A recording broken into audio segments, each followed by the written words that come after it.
Hey guys! So we are still in Baguio and sobrang thank you sa lahat ng nakapanood na ng aking Baguio vlog.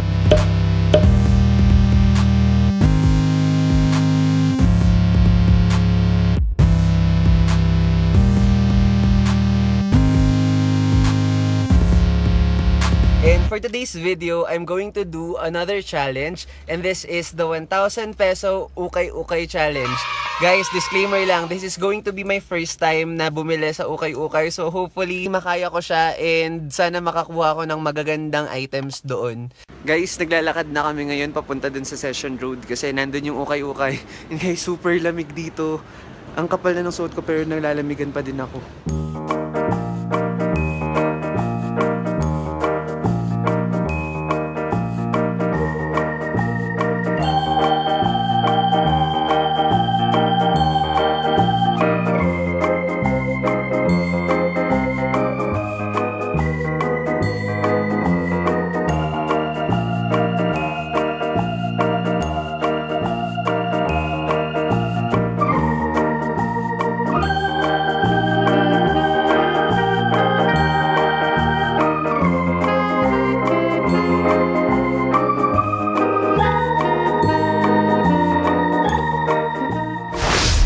Hey guys, so that is basically what happened to my first ever ukay-ukay experience. And ang masasabi ko lang guys, sobrang iba niya, sobrang layo niya sa in-expect ko. Kasi ang expect kong lugar, medyo mabaho, medyo unpleasant, and yung mga staff siguro hindi masyadong approachable, and sobrang kabaliktaran nun guys yung nangyari. Kasi pagpasok namin sa loob, chinek ko agad yung damit na mga nakita ko kung mabaho ba sila, and no, wala akong naamoy putok or amoy mabaho guys. Lahat sila parang fresh pa at hindi pa nagagamit. Although yung iba, medyo kita mo na luma na, pero hindi talaga siya mabaho, not at all mabaho. And yung mga staff, sobrang bait nila guys. And hinayaan nila akong maghagil, kaya sobrang okay na okay siya. So let's move on sa mga items na nakuha ko doon. Actually guys, the first item that I got is this shirt that I am wearing. And I got this for 100 pesos. Pero guys, 110 or 115 yata siya. Kasi nung nagbabayad na ako, nag-abot ako ng 100 and wala akong barya. And si kuya was generous enough para itawad na lang yung barya. And 100 na lang niya sa akin to binigay. What I like about this shirt, although hindi ako fan ng mga gray kasi madali ako magpawis, so kitang-kita agad kapag pinawisan. Nagustuhan ko siya kasi yung tatak niya, cotton on. So sabi ko, ay, cotton on. So tiningnan ko siya agad, yung design niya okay naman. So okay yun. And long line siya, tsaka medyo oversized. So tatago ang mga taba-taba. Kaya go, kinuha ko na siya agad. Total 100 pesos lang naman. And the second item that I got is a button down, and eto siya guys, it is from a brand called VIP Ascole. Hindi ko alam kung yun yung pronunciation niya, and ayan siya, nakasulat siya guys. And what I love about this, aside from the fact that it's white, kasi addict ako sa white na damit, is covered siya ng embroidery and ng mga patches. And alam niyo naman guys, usong-uso to ngayon, trending to, and na-addict din ako sa patches. Kaya nung nakita ko siya, oversized pa, so kinuha ko na agad kasi ang ganda niya.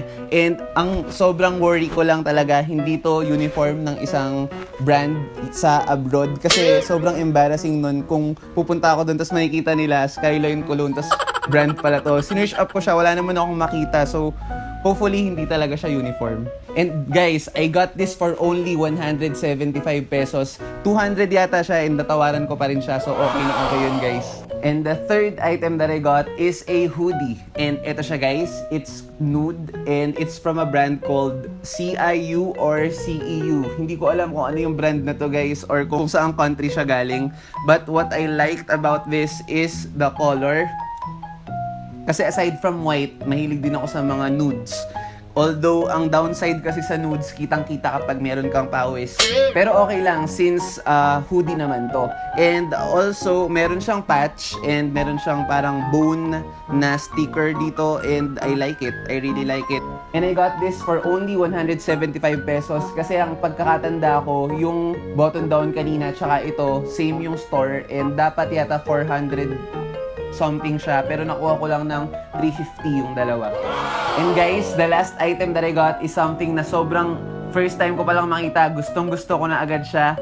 And it's something na nai-upload ko na kung pina-follow nyo ako sa Instagram. Sigurado nakita nyo na siya. And drum rolls.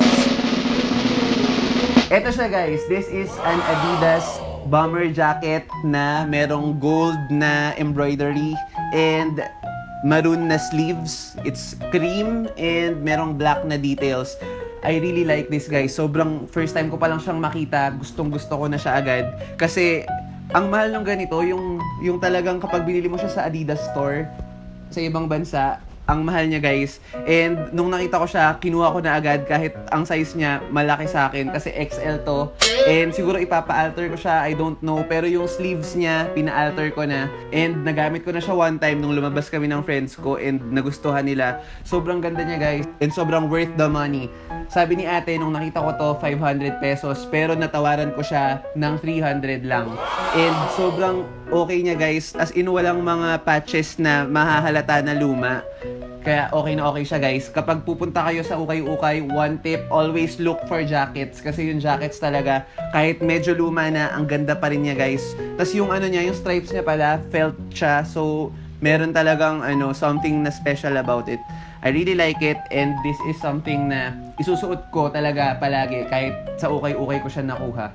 So yun lang naman yung items na nakuha ko guys. So kung i-add mo lahat yun, naka 750 lang ako guys. Hindi ko nagamit yung natitira na 250 kasi yung pinag-parkingan namin hanggang 6:30 lang daw yung parking nila. So nung mga bandang 6:15, 6:10, punta na kami ng parking agad. Hindi na namin natapos kasi ang hirap din maghanap guys. And ayun, one tip kapag ka bumibili kayo sa ukay-ukay, kahit amuyin nyo siya at hindi siya mabaho, bago nyo laban, make sure na i-sanitize nyo muna siya ng maayos. Pwede nyo lagyan siguro ng hot water. Hindi ko alam sa ibang fabric kung okay lang.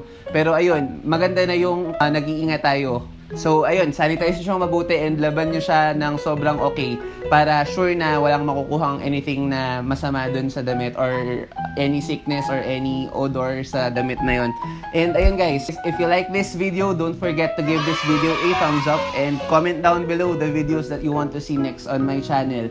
Thank you so much guys for always watching my vlogs and ayan, gumagawa na ako ng mga challenge videos and ng mga kung ano-ano pang videos and i-comment nyo lang kasi gagawin natin and itatry natin lahat yan gawin. So ayun, yung mga bala kong gawin na videos next ay ang aking closet tour and monthly favorites video na susubukan ko talagang itry and gawin every month. And ayun guys, kung ano yung mga gusto nyo, comment nyo lang and thank you so much for watching this and see you on my next vlog.